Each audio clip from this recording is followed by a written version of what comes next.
recording. Hi everyone, I'm Dr Nadine Hamilton and welcome to this webinar series on thriving and surviving in the veterinary profession.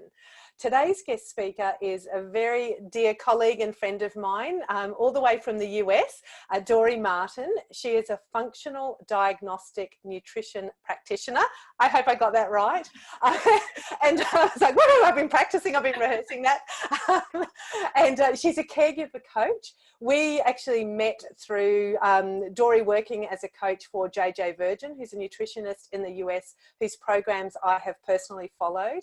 Dori has also worked with me privately and continues to do so, and it's just amazing. She's like my guru for all things nutrition, but particularly taking a deeper dive into what's actually going on. So today's webinar is going to be really fascinating and hopefully really gives you a little bit of food for thought, pardon the pun, on how our food and our mood are connected. So I'm really hoping that by the end of it, you get some really good insights into what we're actually putting into our mouths and how that is affecting our mood. So without any further ado, I am going to hand over to Dori now. So Dori's got some awesome slides and everything to go through and share and give us some really good information. I'm going to be taking notes as we work through all of this as well. And then we're going to have a little bit of a chat at the end as well. So over to you, Dori. So. Okay, thank you so much for that great introduction. So I'm going to check and see I can share my screen. Here we go. Can you see that? Is it all up? We can, yep. Let's see. There. You seeing? All right. There it is. There you are. Okay. Yeah, so I'm so excited to be talking to you all about the food-mood connection. Thank you so much for inviting me to your webinar. So I wanted to talk about choosing the right foods to build resilience, beat overwhelm, and feel happy again. It's one of those things where I think it's not really spoken about. I wanted to give you a little bit more information about me. My name is Dori Martin, as Nadine had said. I'm a caregiver resilience coach, and I work with caregivers because I was a caregiver for over 10 years and I burnt out. I found out that caregivers have certain kinds of personality points that make them super caring and giving to other people, but there's a lot that we can do for ourselves that can help, you know, basically prevent burnout and really thrive in our roles as caregivers. And one of the things I love to do, and that's where my functional diagnostic nutrition certification comes in, is I use functional labs to quantify what's going on with your biochemistry. I found that a lot of times, you know, there are a lot of things going on with our biochemistry, our hormones, digestion, our detoxification systems, and our immune system that we don't know. And it's sort of something that shows up in a symptom that we have in our lives. But then if we can uncover what's going on in our chemistry, we can find out how to bring it back into balance. Because usually when something shows up as a symptom in your body, then it's something that is happening with your chemistry in your body that's out of balance. When you can identify how to bring that back into balance, then you get the person into a better state of health. And so it's one of the things that I do to help when I work with clients. And as Nadine said, I'm a miracle mindset and health coach director. I've been that for JJ Virgin. She's a celebrity fitness expert who's been in the field, who's helped a lot of people with weight loss resistance. But we found too, with a lot of the things that she deals with, like for example, finding that some foods are inflammatory, it does impact your mood and your energy levels. And of course that all impacts your outlook on life. And that's where a lot of this has gotten started, the idea of getting, you know, your food dialed in so that you can get your mood at optimal levels. I'm also the host of a podcast called Off the Medical Grid, and I've written for some publications and I have articles in JJ Virgin's website. So that's a little bit about me. And so on to the talk about food. It's the missing link. So basically in functional medicine where I work, we look at the person holistically. And so we're not just looking at one aspect of what they are. A lot of times it's like their lifestyle is a big deal. And it basically informs how they're feeling and how they're functioning in their state of health. And so talk therapy, when you're in a place, some kind of work that you do, or in a lifestyle where there's chronic stress, talk therapy, stress management tools, and positive psychology are critical. And it's one of those things where you need to have those things to be able to manage your stress levels and build resilience and positivity. But one of the things that is not often overlooked, and the truth is, certain minerals and nutrient deficiencies, if you have those happening in your biochemistry, it's working against you in your ability to feel good. And it's almost impossible to face stressful life situations when you have mineral and nutrient deficiencies. And so one of the key things to do is to address that as you're also doing your talk therapy and stress management and your positive psychology. And when you have all of those things on board, you have a more holistic and better chance of managing the stressors in your daily life. And so this is just sort of a simple cycle of the stress-food connection. When you're stressed out, for various reasons, you end up with nutrient deficiencies. First of all, sometimes you just don't eat at all. You skip meals. And then at other times, stress, as the way that your body responds to it, it basically slows down or diminishes your digestion. Because when you're stressed out, what your body intelligently does, stress doesn't know the difference between you being chased by a hungry wildebeest back in the day, or emotional, mental, physical stress.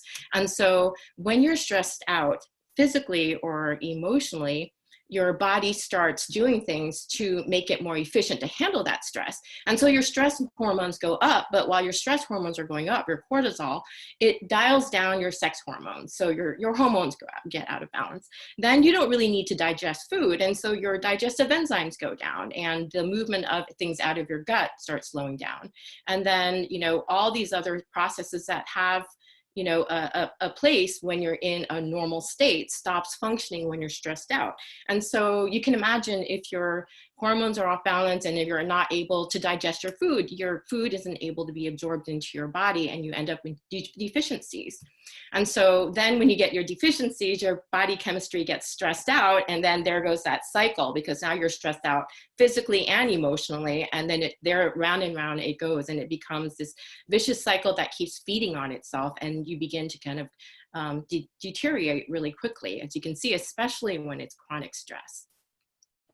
And so how does that tie into food and mood? So I put mood here at the top, and it kind of shows all of the things that can affect the main things in food that impacts your mood. Your neurotransmitters, which are the feel-good chemicals that help boost your brain function. And also the idea that we're finding out that they call the gut the second brain, because a lot of your mood is also like a lot of neurotransmitters like serotonin. 90% of your serotonin, your feel-good neurotransmitter, is made in the gut. And so if you have problems with your gut, then it's going to impact the way your brain feels. There are a lot of neurons in the gut, and it basically, they call it the gut-brain barrier. But when something is wrong with what's going on with your intestines in your gut, then your brain won't be working optimally. And the interesting thing about the idea of the food mood, it seems kind of a new idea, but then when you think about it instinctively, what do you do when you're stressed out? You reach for something sweet or crunchy or savory, and it's because instinctively you're actually self-medicating. For example, think about like maybe at the end of the day you're really tired. You're not going to get like a bunch of broccoli. You're not going to get something like a head of lettuce. You want something maybe like ice cream, something like smooth and creamy and sweet and comforting, or maybe that bag of chips.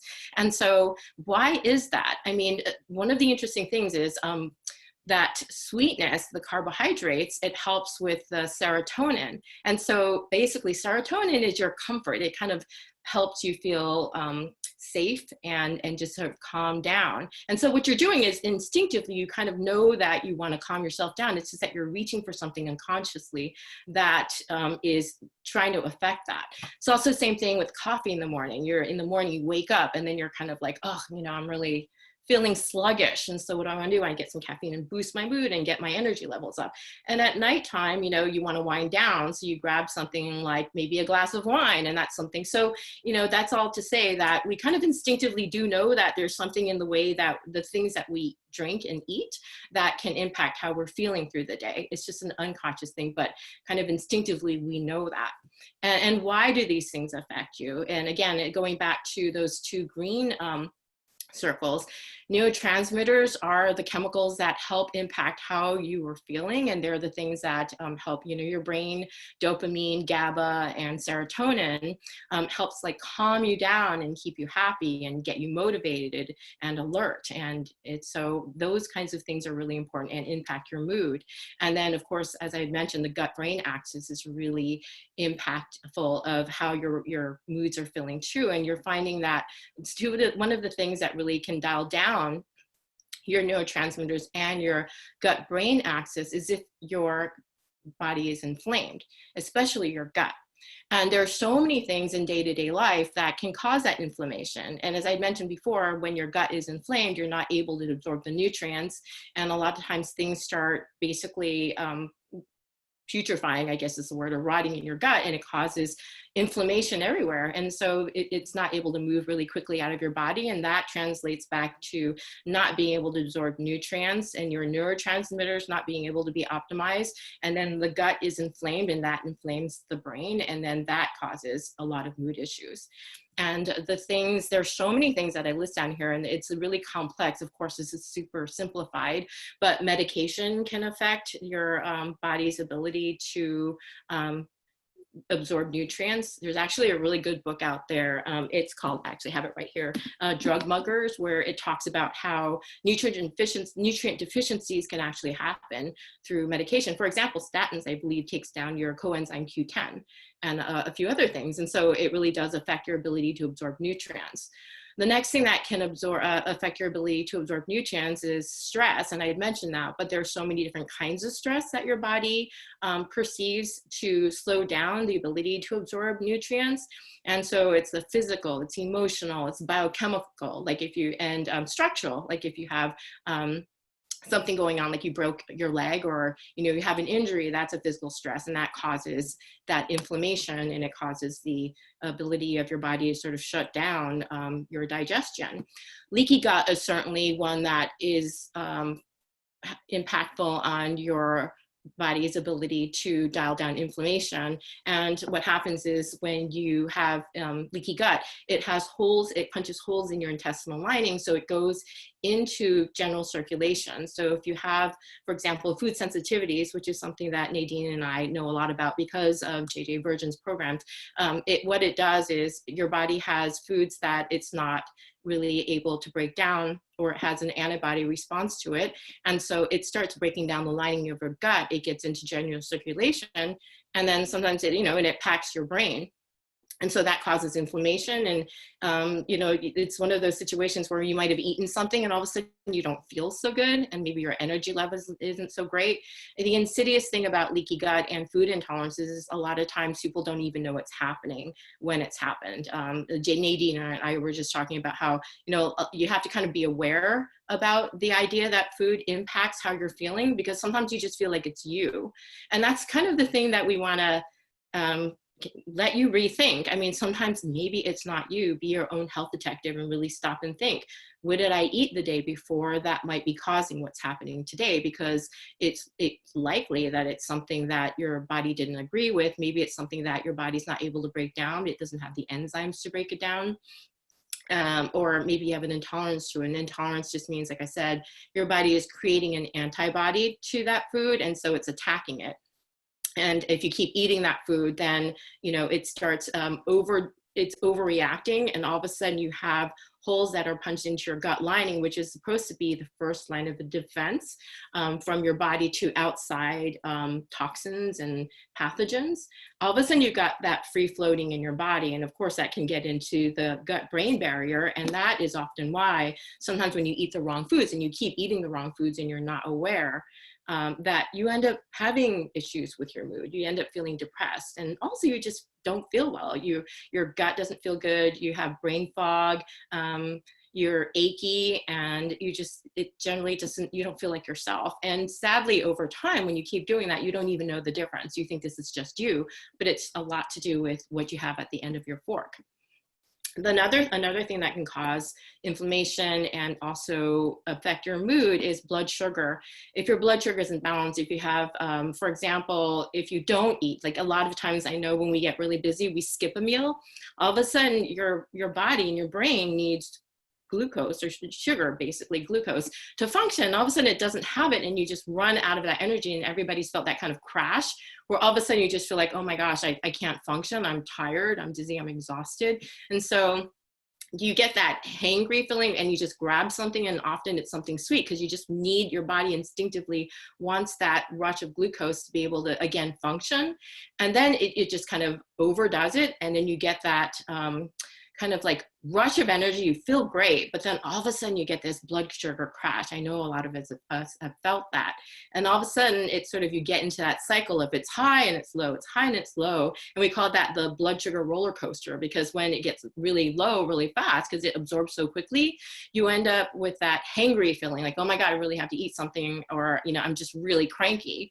And it's not you, it's just that your chemistry, your blood sugar is off balance, and that's something important that you need to manage. And we'll talk a little bit more about that. And then there are also some chronic infections. It all kind of ties together. If you have a leaky gut, then as I said, your intestinal lining it's supposed to be something where it only is able to allow foods in that are healthy for you, but now it's basically, there's holes in the gut. So different things that usually can't get in, like pathogens, bacteria, fungi, are suddenly in your system. And so you get these infections, and what happens is that also infects your mood. For example, candida is a very common infection and fungal overgrowth. And when one of the signature signs of candida is that you get really, really strong sugar cravings. And then you do feel brain fog, you feel really tired, you can get kind of depressed and anxious, and it makes you crave sugar. It's really interesting that these things can kind of impact actually the things that you prefer. And then in the middle of the night, a lot of times, because your cortisol level goes down and your ability to fight infection goes down, the candida rises up and it wakes you up in like 2 or 3 in the morning. And all of a sudden that impacts your sleep. And then you wake up and you're tired and you're feeling just no energy, brain fog, and of course that's going to impact your mood and set the tone for the rest of the day. So all of these things are really impactful. And of course processed food, because when you're eating processed food, a lot of times there's not a lot of nutrition in there. A lot of us are really starving and we're really well fed, and it's because we have so many pseudo foods in our day-to-day, what we think is normal food. Anything in package or anything that maybe your grandparents wouldn't have recognized as food is basically processed and just man-made. And so when you eat a lot of that during the course of the day, it causes the inflammation. Your body doesn't know what to do with it or how to break it down. And so again, you get that inflammation response, but also you're not getting the nutrients you need. So you could be eating a lot of processed food, but your body is intelligent and it knows that you're not getting the nutrients it needs. So you end up still being hungry. And so that could impact your mood, and plus all the chemicals that they put into the food. I've been told before, like for example, soda pop and those kinds of chemicals, they really excite your nerves and your system. And so it gets to the point where it gets so excited that they die. And so you think about a lifetime of doing something like that, what that's doing with your neurons, right? And so that of course can cause issues with your brain. And so you want to make sure that if you want to optimize your mood and your brain function, actually your health in general, you want to make sure that you omit those processed foods. So that's basically all. It's not all inclusive, but as you can see, a lot of things can get in the way of your ability to feed yourself properly, even as you're eating, normal foods or regular foods. Your mood, it impacts your mood and your ability to boost your neurotransmitters and also nourish that gut-brain barrier. So those are the things that can take you down. And I wanted to get into some of the things that actually can boost you up and actually build the ability to have great mood throughout the day and do it intentionally. So of course, those are the things that you get from really good, healthy food choices, whole foods, and they're minerals, vitamins, and antioxidants. And this isn't at all an exhaustive list, but these are an example of some of the ways or some of the minerals, vitamins, and antioxidants that help boost your mood. I do something called a hair, tissue, and mineral analysis. And one of the things that I want to say about the minerals is that, you know, they really do impact your ability to absorb and process a lot of the nutrients. These are the enzymes, the spark plugs to your body that allow you to be able to take and synthesize the vitamins and the other, you know, nutrients that you get in your food so that you can use it properly. And so if you don't have that, then, you know, you are what you eat, but you're also what you absorb. And so vitamins, minerals, and antioxidants, you have to be able to absorb them. And a lot of the minerals, if you have it depleted, then you're not able to, again, absorb it, even if you have a healthy diet. So I found that super fascinating. And so, as I said, this isn't an exhaustive list, but some of the things in your food that can really help boost your mood are magnesium. Magnesium and potassium are sort of like Batman and Robin. They work together synergistically, and so it's important to have both of them. Magnesium actually has over 600 different functions that it has in enzymatic and other cofactors reactions in your body. And so if you have low magnesium, then it's been shown that your mood levels, I mean, it causes a lot of issues with depression and anxiety and other mood issues. And so they say that 80% of us, and it could be more, have a magnesium deficiency. As I said, I do a hair, tissue, and mineral analysis where we look at the levels, and I've yet to see where magnesium is actually at an optimal level. And so I think most of us really can use more magnesium in our diet. And you know, funny thing or interesting thing is when you're in a chronic state of stress, magnesium is one of the first minerals that gets depleted in your body.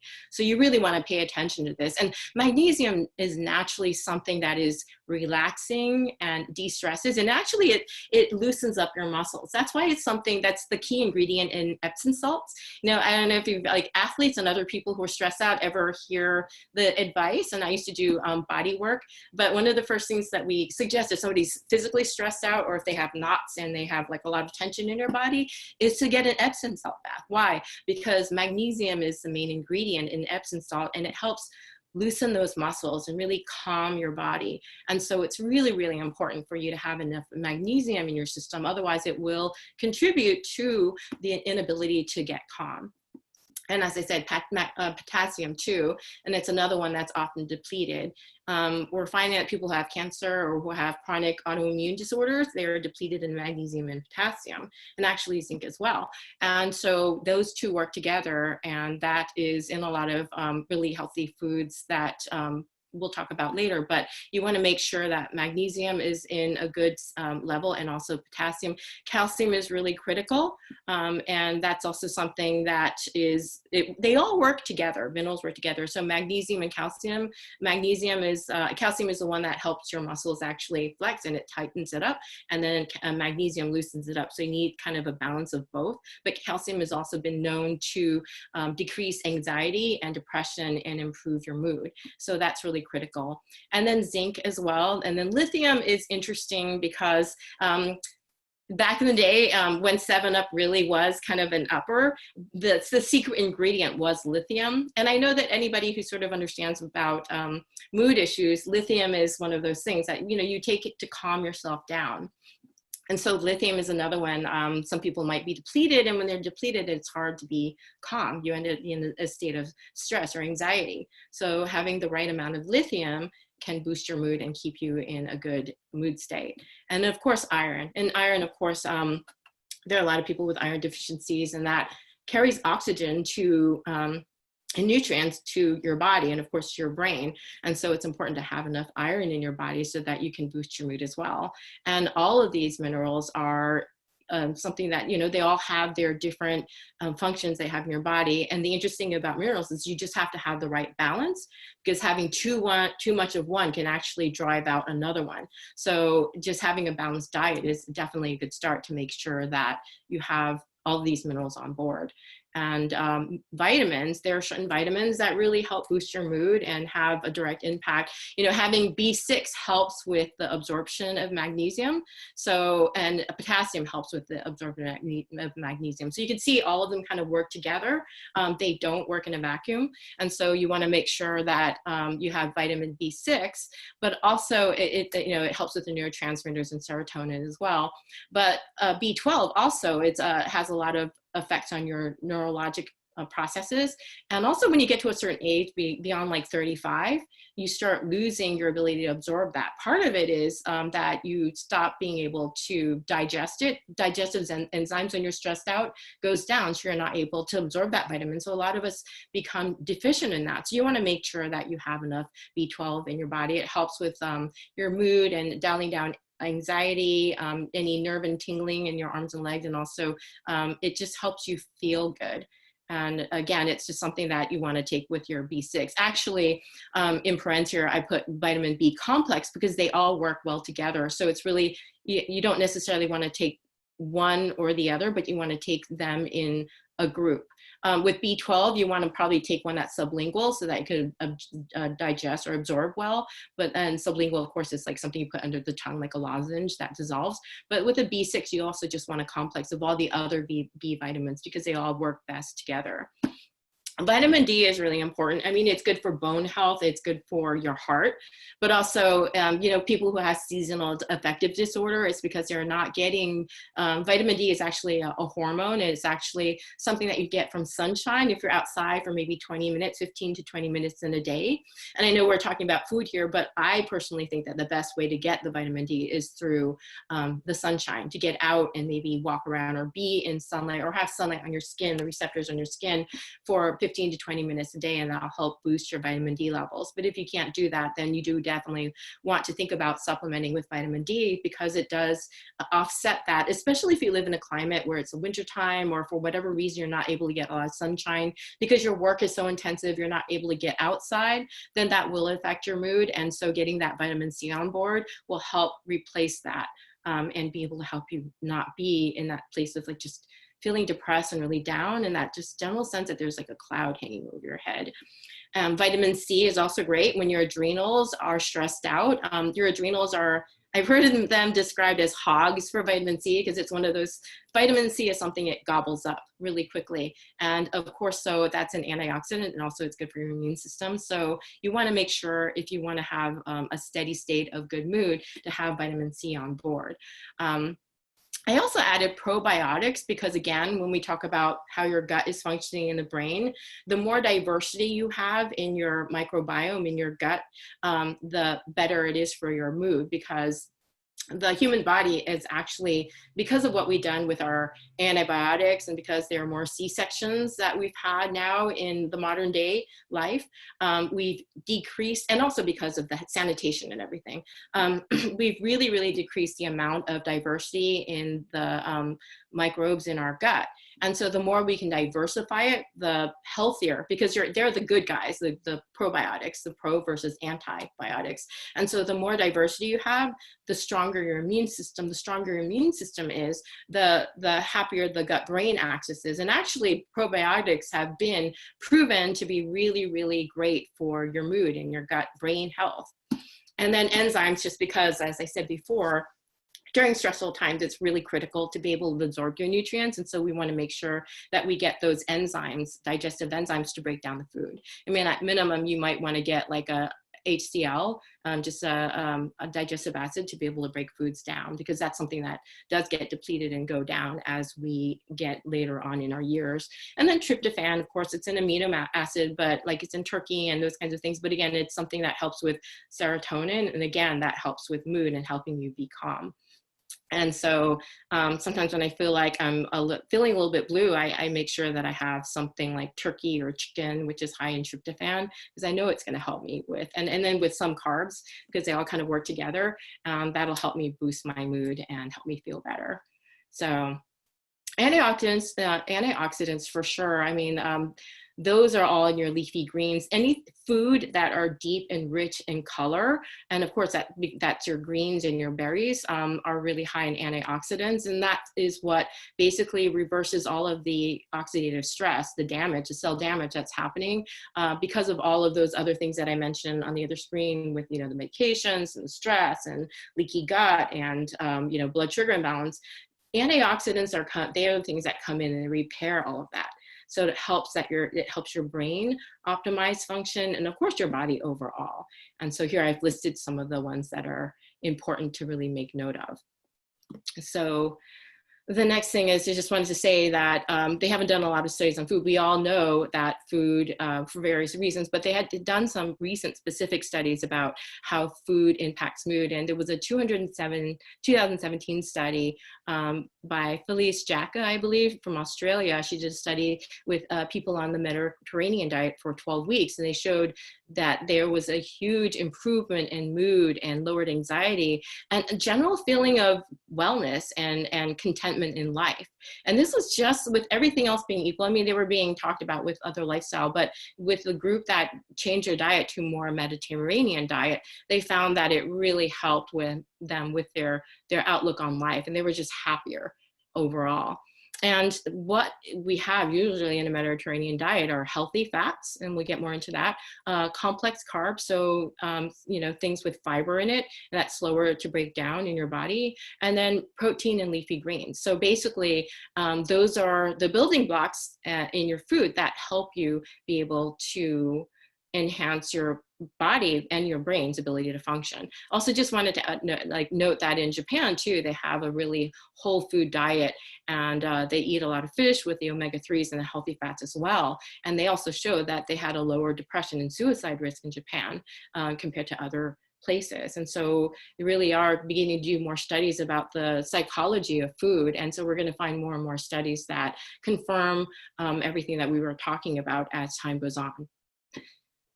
So eating for a healthy brain, we kind of already went over it, but it's just really avoiding the processed foods. When you have processed foods, we don't know what some of the chemicals are doing to our bodies. And the other interesting thing is everybody's biochemistry is different.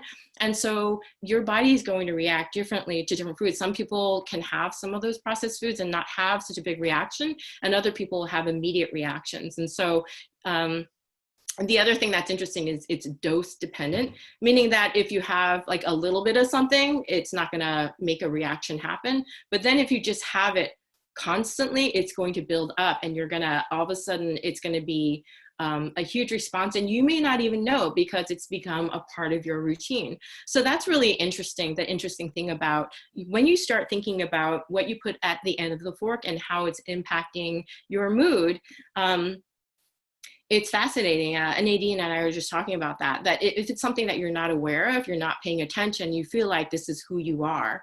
But the exciting thing is when you start realizing the impact food has on your body and you start making changes, you become your own health detective. You become aware of how things are impacting you, and you begin to think back, well, I think it was this other thing that I added into my diet, and let me see if what happens if I remove that. Or, this food actually made me feel like I had more energy. What will happen if I add more of that in? So it's a process and a journey, but it starts with really making sure that you add the right foods into your diet. And so one of the things that I like to say is when you're starting out with feeding your brain and boosting your mood is eating foods that are I don't know if it's the same with Australia, you have to tell me, Nadine, but in the States, all of the processed food is in the center of the grocery aisle. And then in the outside, you get the produce, the things that are not processed. I remember this really cute book that I read. They say that whole and healthy foods are foods that, a dinosaur would know to eat. Like it wouldn't know to open wrappers or boxes or anything like that, but it would know that, something like a fruit or a vegetable or meat is something that's edible. So anything that's been processed or has ingredients in there that you don't recognize, those are processed foods, and you want to make sure that you minimize those. And in the States, everything on the outside at the walls, they're the meat, and they're the vegetables, and they're the fruits and those kinds of things. And so we know that those are whole foods. And so organic does matter because a lot of times we have pesticides and chemicals on our food. And when those things are designed to kill the bugs and like the pests, right, that are trying to eat your food, but then they're still on the food when you get to on the table, when you get it on the table. And so of course that's going to impact your body as well. So you want to make sure that it's whole organic, there's no GMO in it, to really have, you know, the best source of nutrients for your body and your brain.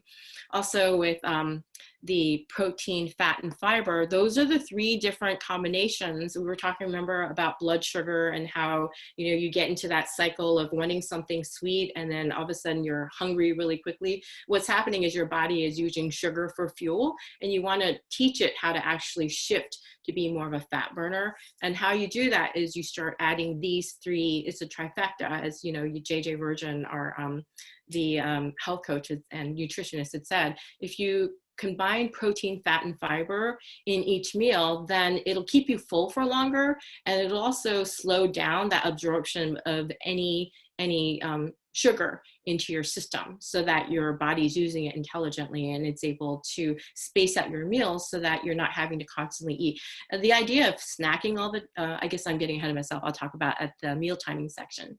But yeah, anytime you eat something, if you have a source of protein, a source of fat, and a source of fiber, then that's really good for your body and your brain, because it keeps everything at an even keel, and it gets the nutrients and the things that your body needs and your brain needs portioned out in an even level, versus just kind of flooding it with a bunch of sugar, which is really bad.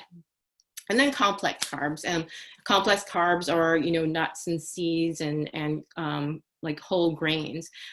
So basically complex carbs are really important because I know that carbs have been vilified a lot in recent, especially with the keto diet. But, you know, a lot of times, especially if you have hormonal imbalances or stress, that helps with the serotonin and the tryptophan. So basically, especially if you're a woman, if you have any hormone imbalances, or if you're in a chronic state of stress or have burnout issues, then, you know, having a keto type diet and not having carbs is actually really harmful, and it can cause you to crash even further and go further and burn out, because your body actually needs this to be able to create the neurotransmitters and other things to help boost your body's ability to function. So hope that's something to think about. And then veggies, of course, eating the rainbow. And that, again, veggies are such a great source of antioxidants, and you want to be able to eat the rainbow because the antioxidants, you know, each of the different colors sort of signify different kinds of, you know, great antioxidants. And the deep, rich colors are the ones that are the deepest and richest and antioxidants. And again, antioxidants are the thing that helps with repairing the oxidative stress, the premature aging. Oxidative stress is sort of like, you know, like metal turning rusty. It's things are just kind of going downhill. And so eating the antioxidants helps reverse to that kind of response to your cell system. And then we get to meal timing. We want to space out the meal timing. When you eat is just as important as what you eat, in the sense that every time you eat, it spikes your blood sugar, your insulin. And so that of course messes with your blood sugar, but also with your brain, for, again, that reason that it's like trying to, it's learning to burn sugar for resources. And what you want is that even keeled ability to absorb the fuel without, you know, too much at one time and all of a sudden a lack. And so eating every 4 to 6 hours is ideal. And dialing back, if you have enough protein, fat, and fiber in your diet, if you find that you're too hungry or really hungry like half an hour after you eat, then it's because you were lacking in one of the 3, the protein, the fat, or the fiber. So that becomes really key when you're trying to figure out how to get into a more even state, and also help your brain function better and boost your mood. So this is not an exhaustive list, but this is sort of to show you that, I mean, it all sounds kind of complicated with all of different, you know, nutrients and all the different vitamins and antioxidants, but there's a lot of overlap. And you might be surprised to find that some of the foods are foods that you actually really like, and just needing to add a little bit more. But it's just really the combination and having variety and just knowing what they are that can make it really easy. For example, magnesium is something that's in dark chocolate, which Nadine and I were just talking about earlier, and it's actually in zinc and in iron, as you can see. And so, you know, if you have your dark chocolate, then you've actually hit upon a lot of really important minerals, and you're able to get that boost. and so that you're able to get that. And of course, you know, we all know chocolate tends to also make you happy in general, and it's just, you know, a feel good food, but you know, there's a reason behind it, and that's sort of why. You know, a lot of times they say that if you have a craving for chocolate, you have a magnesium deficiency or zinc deficiency, which is really interesting. Again, it goes back to your instincts and kind of like, just, you know, we just sort of know. It's just that, you know, a lot of the foods that we have that are processed, they're designed to be really, really highly flavorful, and so we've lost that ability to kind of understand what our bodies are telling us, but it's always talking to us, and we have like cravings and things, and there's a reason behind that. And so that's why I think a lot of us, we have cravings. Sometimes like some people just crave maybe a steak or something like that. It's because they're low in iron, or, you know, they just need that protein. So, or nuts and seeds. And so, magnesium, you've got dark chocolate, avocado, nuts, seeds, flax, pumpkin, and chia seeds, different kinds of protein in there, and fat. Legumes, leafy greens, and fatty fish too have magnesium. But then if you look at zinc, you also have like the nuts and seeds, the dark chocolate, meat, and shellfish and legumes. And then iron, so you see some overlap. Of course, you have like organ meats, of course, with the iron, but then it's one of those things where, you know, you find the combination that you like, and then you start adding it into your day-to-day. And then just kind of wanted to go over again that idea of the trifecta of protein, fat, and fiber. Those are the things that will help you with meal timing, but also they include a lot of the things that will help your body be able to get all of the nutrients that you need. So it supports your gut-brain axis, your gut health, and also your neurotransmitters. For example, with the proteins, it gives you the amino acids, remember the tryptophan, but also to look at even the picture, you've got the salmon, but it has the omega-3s and the protein and everything it needs, again, to help boost your brain function with the neurotransmitters that are the things that have dopamine, for example, and yeah, when you have low levels of dopamine and serotonin, you can feel like depressed and even sometimes aggressive. And so when you eat these things, it really helps to dial that down. And then happy, healthy fats. I know that in the past, fat has been really vilified. And definitely when you have like the vegetable oils, corn oil, and, you know, those like processed oils, those are actually really inflammatory, and it causes oxidative stress, basically the opposite of what the antioxidants give you. So really when you have fats, you really want to lean towards, you know, the really healthy natural fats, the ones that aren't manipulated or processed. And of course, fats are high in omega-3s, are really, really great for brain health. And also it's really anti-inflammatory. And so it takes that inflammation down, and it's just really great brain supportive. And again, with the omega-3s, 33% of the fats are kind of like the omega-3 fats that you have. And so it's really, really supportive and great brain food. You've got the avocado and avocado oils, and the olive oils, and coconut oil is antimicrobial. So if you have candida, you get that 1-2 punch of that. And also a lot of times, you know, it's if you have it, it's stable. All of these fats actually stabilizes your blood sugar, keeping it on an even keel. And so, yeah, it's super soothing and helpful, and brain healthy, and it all helps with your mood. And then fiber for your gut. One of the things, like we were talking about probiotics, but fiber is something that really helps clean out your gut lining, but also the fiber ferments, and it basically creates food for your microbiome. So it helps increase the diversity. And also in that way, it helps decrease the depression and anxiety.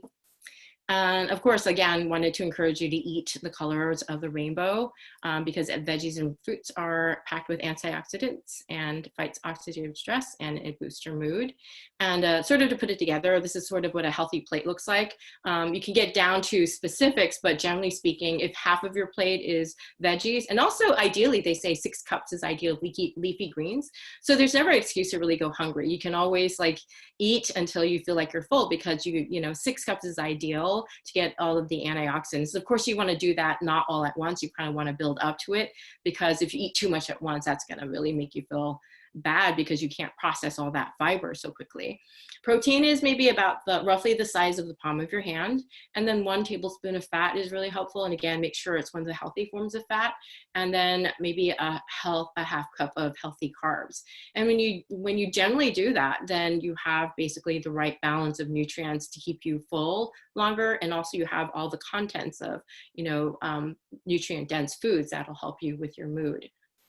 And then supplementation, people ask, like, if you can't get all of it in your food, can you supplement? And really what I want to say about that is, like, supplements are really something to help, but definitely you want to get whatever you can from the food, because it's the matrix, the whole foods, and the way that nature is so intelligent, the way that all of the foods work together, and that really helps boost your state of health. We can't really process or basically distill it in a way that nature has intelligently done to make it give that kind of impact. With that said, because of the depletion of the soil that we have right now in farming, for example, 1 orange in your grandmother's day might take 3 or 4 or maybe more today to get the same amount of nutrients. So a lot of times it really is necessary to supplement.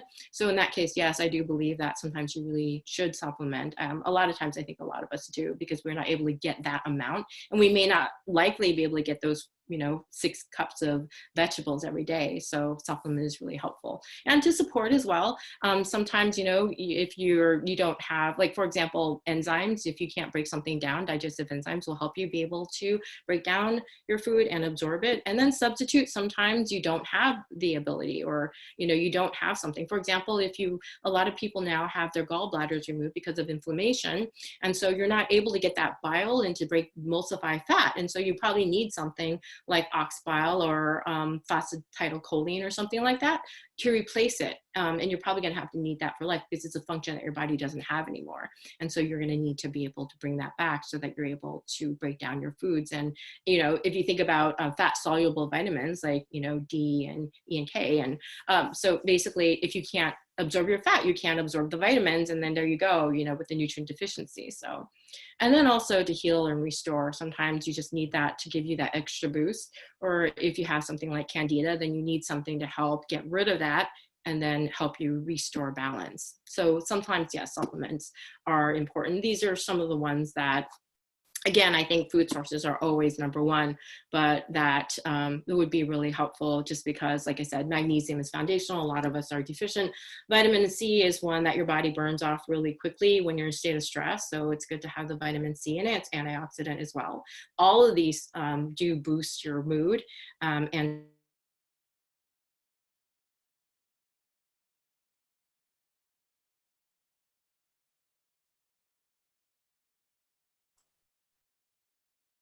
I think we've just lost the Wi-Fi there. Hopefully it's coming back.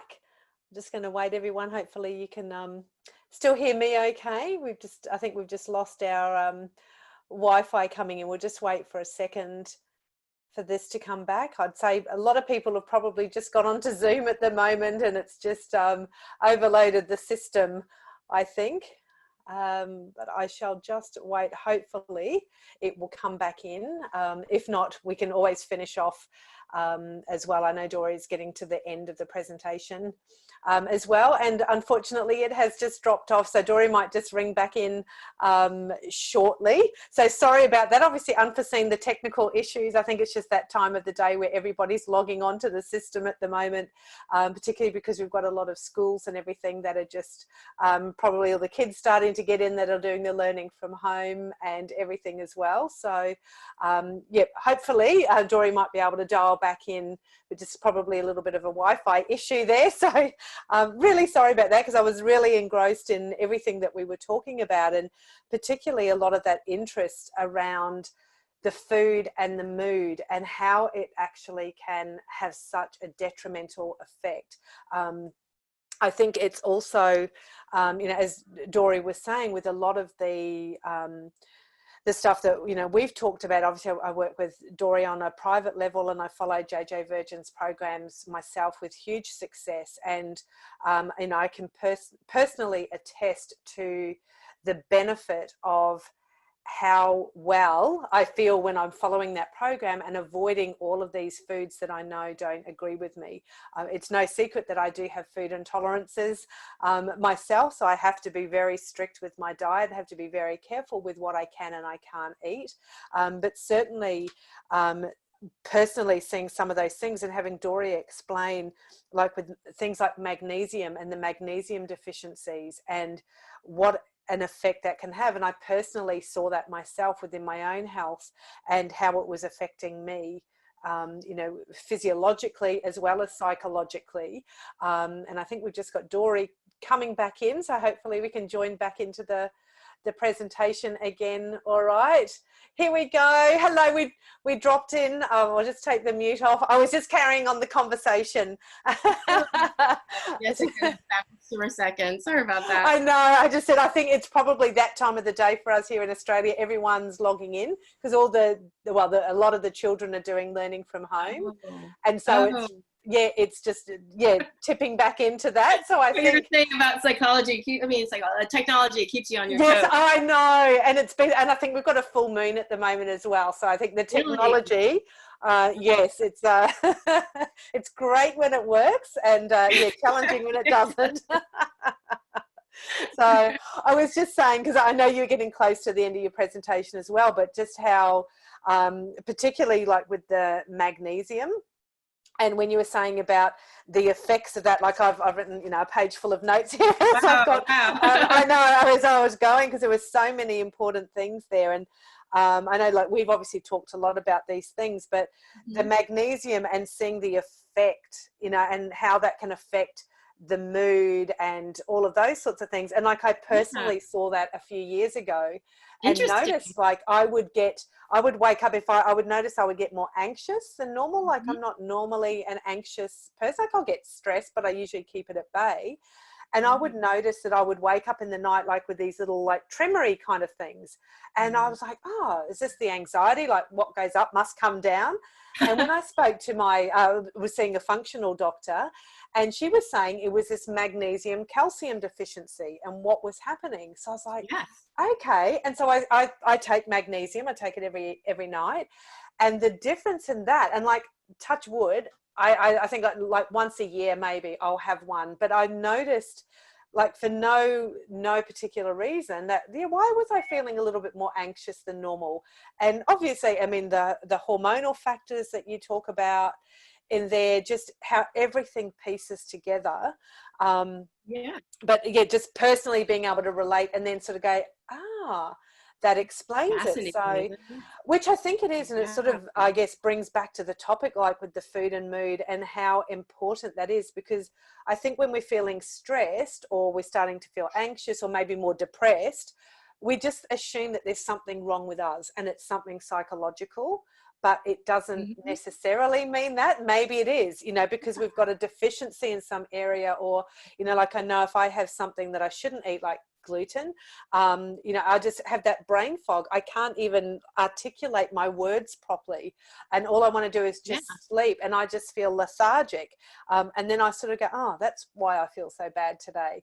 It just has such a big connection that I don't think we give enough credit for, and I know we're both on the same page with all of this.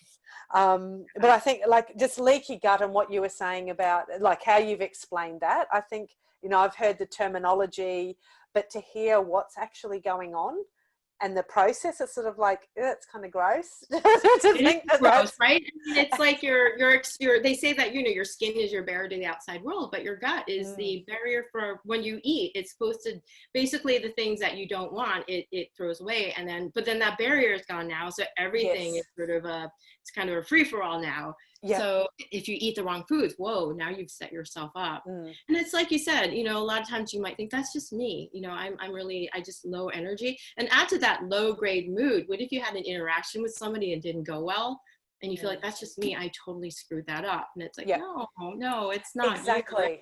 you know, you're not feeling well, or your brain fog is happening, or, you know, these things mess with your hormones, right? So, I mean, that's another topic. But, well, actually, you know, all of us know that when your hormones are not balanced and your mood is not balanced. And so a lot of times what you eat, especially if you eat a lot of sugar, it impacts your hormones. Yep. And so, it all is interconnected. It's interesting because I stopped at a place where I was wrapping up about the vitamins. So actually that was the last real slide. And then the rest was just sort of just saying any questions. And so the technology knew, maybe it said so, like, discussion, let's technology.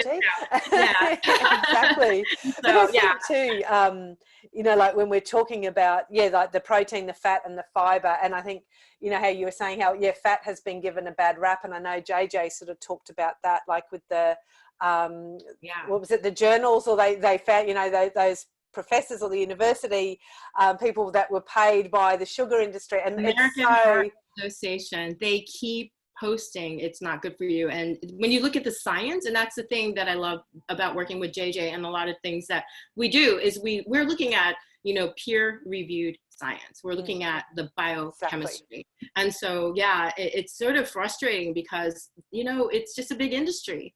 You know, food is a big industry. And so if people start using coconut oil too, in particular, it's antimicrobial. It helps with, like, people in their bulletproof coffee in the morning, the MCT oil is good for brain health. It's good for your energy levels. It's good for so many different things. And if you start using that and you stop buying a bunch of other stuff, it's sort of not good for the food industry. So I think that it's just, and I like your analogy with the dinosaurs. If a dinosaur couldn't eat, I'm like, that explains it really well, you know, and doing that. But just the whole thing, obviously, as a, you know, food intolerance sufferer myself, I can totally relate to all of this. But, you know, when you're saying, you are what you eat, but also absorb, and when you eat, you know, and that the dosages, because again, I know from personal experience, I could have a small dose of something and it's okay. But then if I have that 2 days in a row, or I have an increased dose, then I'm in trouble with that. So and that dinosaur reference was from a kid's book, Eat Like a Dinosaur, and it was just sort of a way of thinking about, like, what do I eat? And it's sort of like, well, that's how. But like you said, it's like a lot of times people don't realize what their body can tolerate and can't tolerate. Absolutely. And so this whole idea about food sensitivity and kind of understanding your body, because it's different for everybody, isn't it? I mean, something that you can eat may not sit well with me because my personal chemistry can't break it down. And so it's really being mindful and kind of really just taking inventory and looking at what you're eating. Yep, absolutely. And I think, like, when you were talking about, like, with the dark chocolate, and yes, you know, we were having this discussion before we started recording, and with iron deficiencies, because I have iron deficiencies. So can I just eat copious amounts of dark chocolate instead of taking my iron supplementation? You know, well, that's actually a really good question, because one of the things, like, when I was listing out the nutrients, or the ones that are really good for mood, you really have to be careful with that. I mean, a lot of practitioners say, oh yeah, take a multivitamin, but really people who are really geeky about this really are reluctant to do that, because dose is really important, and everybody's biochemistry is different. And so, like, that's why I do something called a hair tissue and mineral analysis, because we want to look at the levels. And as your doctor had said, magnesium and calcium, they're kind of interplay. There's a synergy that they have with each other. And so actually they can be antagonistic to each other. So if you have too much of one, it'll deplete the other. So they compete with each other. There's a whole way that these nutrients and vitamins react to each other, where they kind of, like, it's like playing musical chairs. So if you overdo one thing, it can actually hurt something else. Like, there's a zinc copper dynamic. And so if you have too much zinc, you could actually push out copper, or if you're copper toxic, it's going to push it out into circulation, and then you're going to have copper toxicity, which actually will cause mood issues. And so you want to make sure that you don't overdo anything. But if you really want to dial it down, then you want to get your micronutrient test done, because a lot of times, like, I don't like saying just take vitamin D, for example. And that's why I like having it in the sunshine, because if your calcium levels are high, you're not able to absorb it into your bones and your teeth where it belongs. Then it Right. goes into your cells and your joints and your soft tissue and your eyes and your brain even. And basically it causes calcification and it causes joint pain, and it also can clog your arteries. And so your body's shutting down your vitamin D for a reason.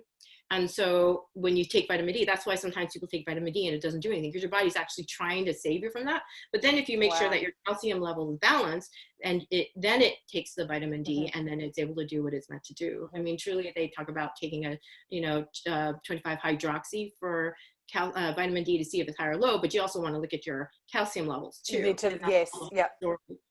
And this so, is why I just love what you do with that, you know, the functional diagnostic side. You know, I'm a huge fan of functional medicine. That's no secret, because this isn't the kind of stuff that most people would be looking into, and we just assume, you know, whether we're going to our doctor and we're saying, oh, I just don't feel well, you know, how often would they say, well, let's go and check your minerals and see if you've got a mineral or nutritional deficiency. You know, usually the food is the last thing on the mind. And when I've worked with clients, particularly when I had my private practice, and I would talk to them, you know, and sort of say, okay, what's going on? Have you had your blood work done and ruled out anything medical? You know, because I'm certainly not going to say to someone, oh, look, you only feel sick because you've eaten garlic and you shouldn't have had garlic, or something like that, you know, because I'm not a medical doctor.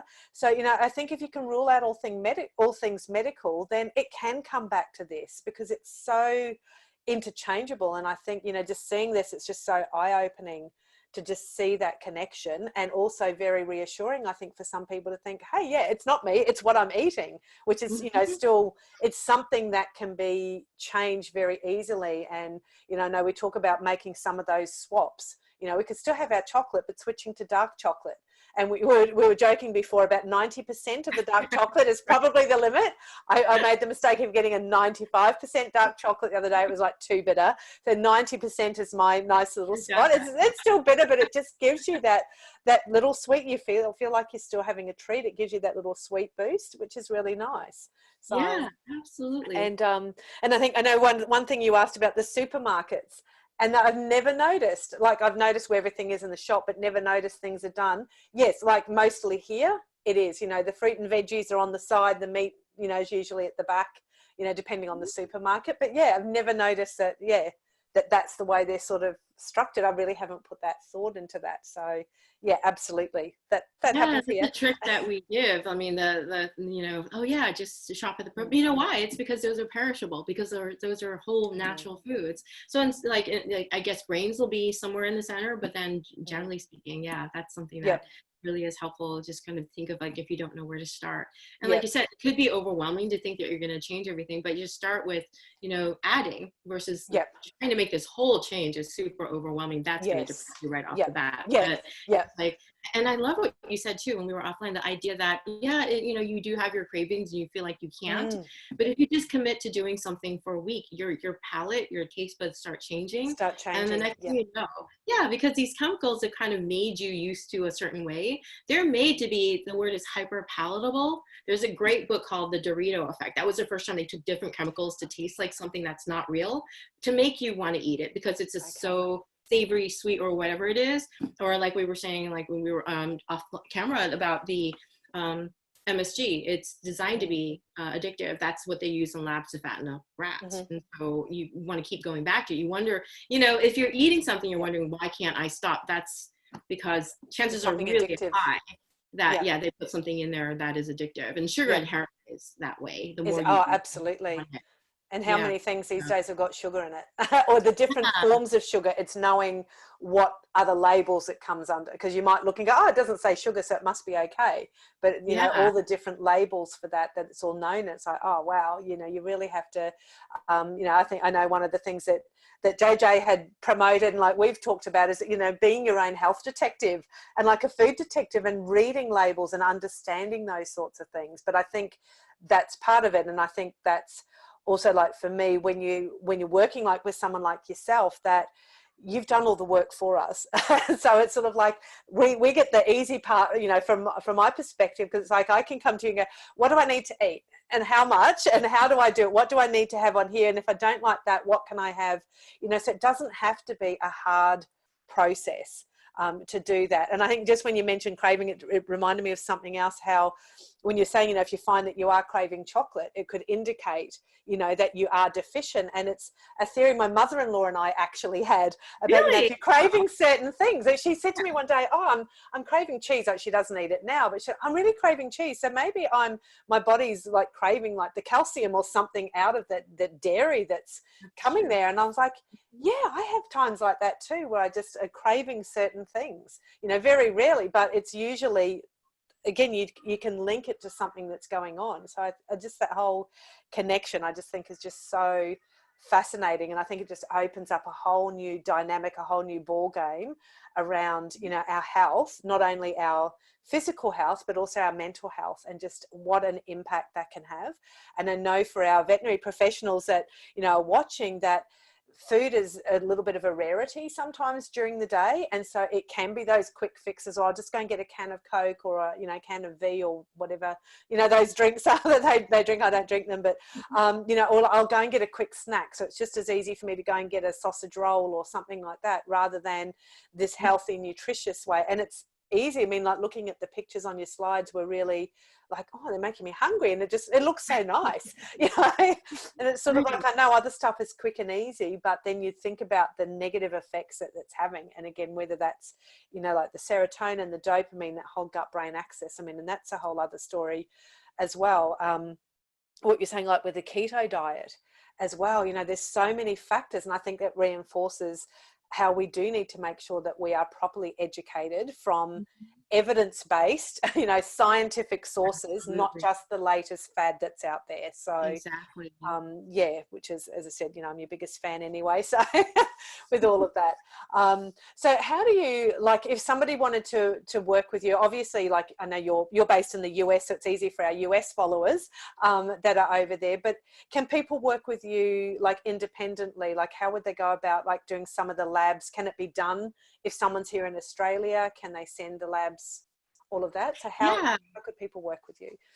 Yeah, well, that's the beautiful things about how lab works these days, and that we could drop ship them. I know that there are a lot of people who are FDNs who work with international clients, people with all different, so a lot of the labs are labs that you can do from home. For example, the hair tissue mineral analysis is literally you snip some hair and you just ship it.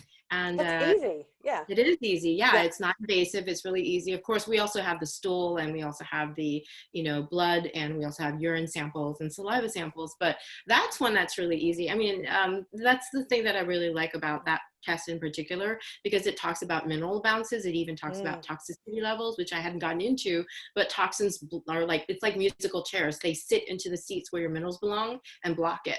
And so, you know, detoxing is the other thing. So a lot of the labs I do, so yes, I work one-on-one, and I do most of my work virtually, and we drop ship the labs over so that that could be assessed. And so we can really, really customize the protocols.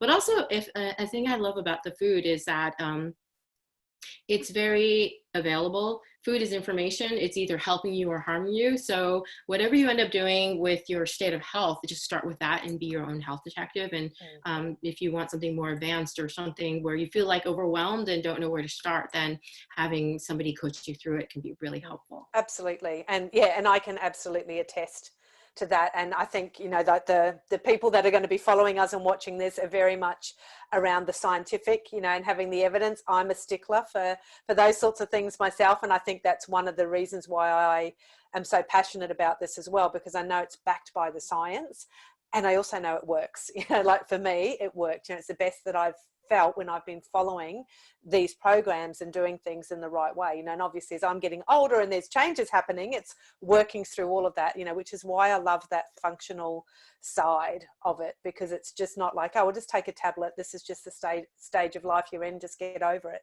You know, this is really doing something about it. And like, we don't have to just deal with it. We don't have to just live with it. We can thrive, you know, through all of these different stages as well. Yeah. So, I have to say, I mean, just now, I met, like I said, Nadine had mentioned we met each other through JJ Virgin, but you're just a testimony to really walking the walk and doing the things that you need to do. It's just a way of life for you. I can tell by the way that you're talking about it, but it is intimidating in the beginning, but if you make the commitment on the other side of it, you just don't know what you don't know, right, Nadine? Exactly. Yeah, just And thank you. try. And Like, yeah. yeah.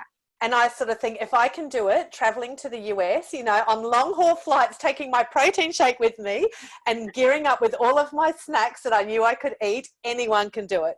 So, you know, it's that easy, you know, and we're all really busy, you know, I'm no exception to that, but we have to make that time for our health and well-being. Otherwise, it's just going to affect us negatively in the long run. So, you know, we need to take this. And again, we can make even those small little shifts that we can start off with. Like you said, you're not necessarily going to go straight to your 6 cups of veggies in one go if you're not used to having that. But it's taking those small steps and just making those small little tweaks to make it realistic, you know, and that's what I like, how personalized it is, because, you know, as you said, it's not one size fits all.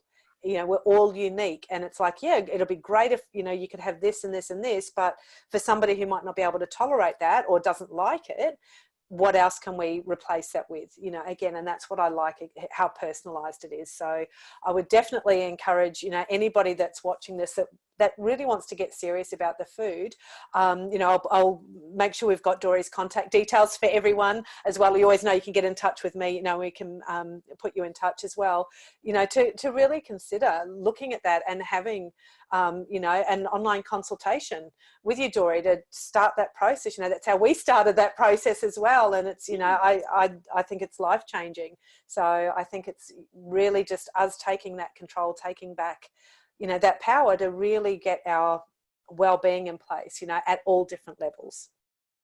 I love that. It is a lot of it is in your control. This part of it is in your control, what you put at the end of the work, and Absolutely. optimizing that piece Yeah. of it.